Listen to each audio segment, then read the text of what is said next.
Pilpres di 14 Februari ini kan bergerak cukup dinamis ya. Saya selalu mengatakan ada dua rumus sebenarnya jika ingin menang Pilpres satu putaran.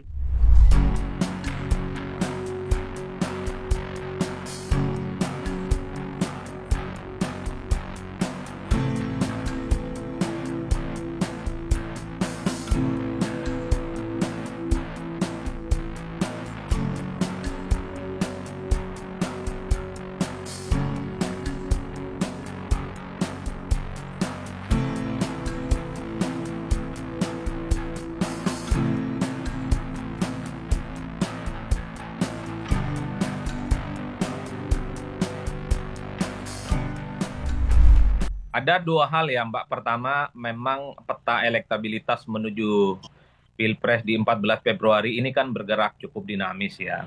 Saya selalu mengatakan ada dua rumus sebenarnya jika ingin menang Pilpres satu putaran.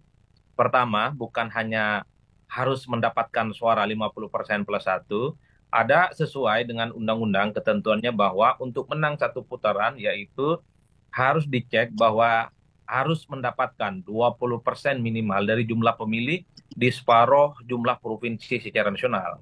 Ada 38 provinsi yang kita miliki, separuhnya kita asumsikan 20 provinsi. Di 20 provinsi ini harus bisa dipastikan bahwa mendapatkan suara 20% minimal ya dari jumlah pemilih.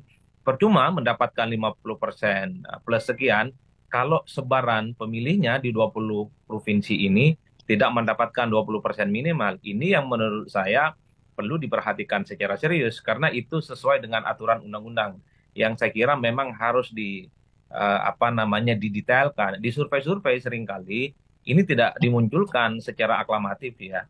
Kira-kira misalnya Pak Prabowo itu menang di beberapa provinsi, kemudian Pak Ganjar di beberapa provinsi, dan Anies di beberapa provinsi.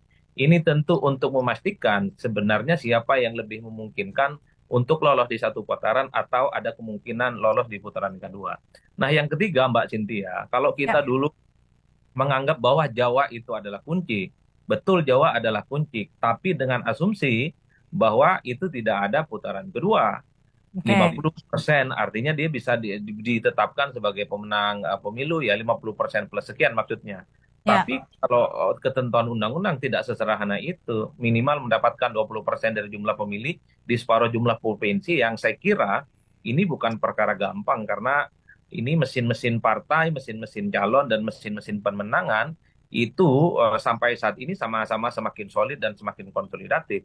Dulu memang waktu deklarasi awal-awal pasangan Capres dan Cawapres Prabowo Subianto yang saat itu elektabilitasnya 36% langsung melonjak secara signifikan karena terafiliasi oke. bisa mendapatkan dukungan signifikan dari pendukung Pak Ya, Jokowi. Tapi praktis setelah itu momentum politiknya belum didapatkan kembali. Oleh karena itu, kalau kita membaca data-data survei, ini kan bukan data absolut, tapi ya. data-data yang Artinya masih sifatnya bisa berubah ya, prediktif. Mas Adi ya. Iya, datanya Baik, prediktif bisa naik dan bisa turun. baik. Saya Tergantung kerja-kerja politik di lapangan.